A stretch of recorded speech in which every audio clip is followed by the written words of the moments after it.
Hi, welcome back to my channel. My name's Rachel. If you're new here, I post financial videos. I was trying to get into planning too, but it was just too much for me, as it is sometimes staying on top of the financial videos that I do, the budget check-ins, the budget check-ins, the paycheck breakdowns. It's sometimes a little too much, and therefore there's sometimes a lag in my videos, and I do apologize, but life happens. That being said, today I'm here to film my husband's and my 2020 financial goals. We discovered last year that we knew them. Our goal is to get out of debt, but we didn't write them down with a planned date of attack or finalization for our various goals. And then we set ourselves up for more debt, which was necessary, but we didn't think fully how much things might cost, and we got through it. We paid it off, but we're trying to be smarter and more proactive going forward, and that's why we are writing down our financial goals. So for 2020, we are in the process of paying off debt, as I said.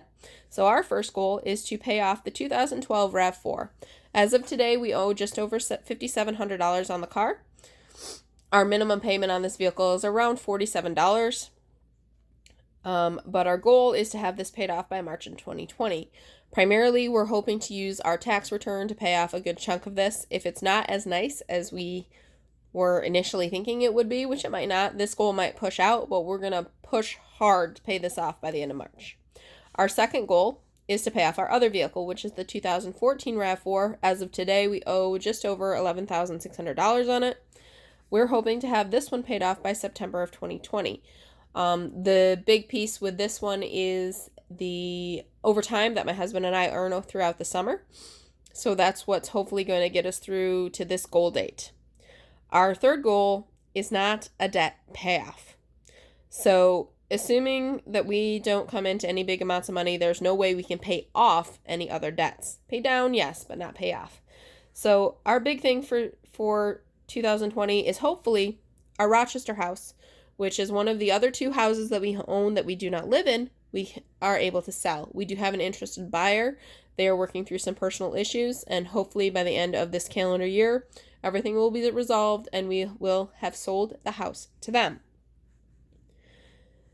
So as a result, this is a significant amount of money that we have coming in. There is no mortgage on this house, thus why it's the ideal one to sell, because it'll turn around and pay off the debt that we have remaining.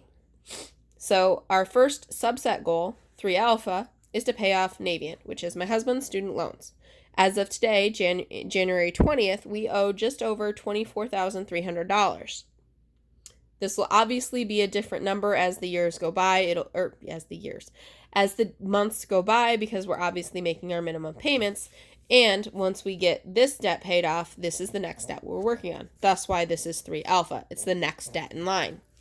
So we obviously hope to bring home more than $24,000 worth of proceeds from this house. So our next one is 3 Bravo, pay off the mortgage on the other house that we own that we do hope to sell. But we're looking at more another year or two down the road before we get this one sold. We are trying to cash flow some fixes to this house so that when we do sell it, it's not underwater. And that's the other thing. I want to make darn sure I'm not underwater. Now, I don't think I'm underwater on that house anymore. I was at one point. I had significantly more debt than I think the house was really worth and that it would have sold for. And I wanted to make sure that when we got to selling it, we were not underwater. And if we can sell this house, pay off this mortgage when we do go to sell that house, it is pure net proceeds, less obviously the cost of selling. So we still think that we'll have more net proceeds than these two debts will be at the time of the sale. So our next and final, because we don't think we'll have much more than the amount of the debts, is 3 Charlie. Any residual goes into our baby step 3, which is our 3 to 6 month emergency fund, which for us is more of a 6 to 9 month emergency fund, but that's what we are comfortable with. Our goal is to have $25,000 in that account. We currently have $10,000 because, again, it's what you're comfortable with. We are not. Neither my husband and I are comfortable with $1,000, as Dave Ramsey suggests.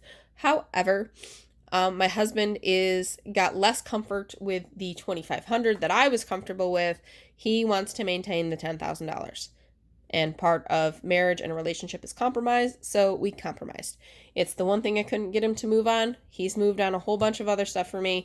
This is the one thing that he's like, no, I want this. So we really only have to raise $15,000 additional to accomplish our goal to the baby step number 3.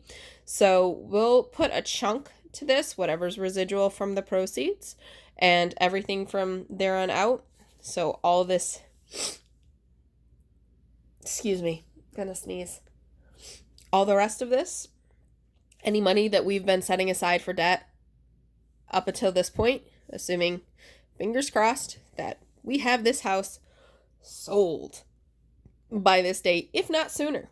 And if this house does happen to sell sooner than these 2 other payoff dates, obviously these are the lists. This is the priority list in how the debts fall. So whenever this house sells, whatever debt we're working on, that's the first one we pay off, then the next one, then the next one. But considering the situation that our potential buyer is in, we don't think it'll be much sooner than the end of the calendar year. Fingers crossed, obviously, that they work out their issues sooner than that, but that's not we have no say. We want no further knowledge other than, let's just get moving. But that's it for our 2020 financial goals. Hopefully by the end of 2020, we will be debt-free or have less debt if this doesn't work out by the end of 2020. By the end of 2021, my dream is that the debt we'll be working on is actually the debt of the house that we were living in. Because once we get this one fully funded, we will be doing baby steps 4, 5, and 6, which 4 is to invest 15% of our household income, which we don't envision will be too difficult. Baby step 5 is college savings. So we currently have 1 child. We're trying for a second. And then baby step number 6 is to pay off the mortgage on the home that we live in, which is currently just over $245,000.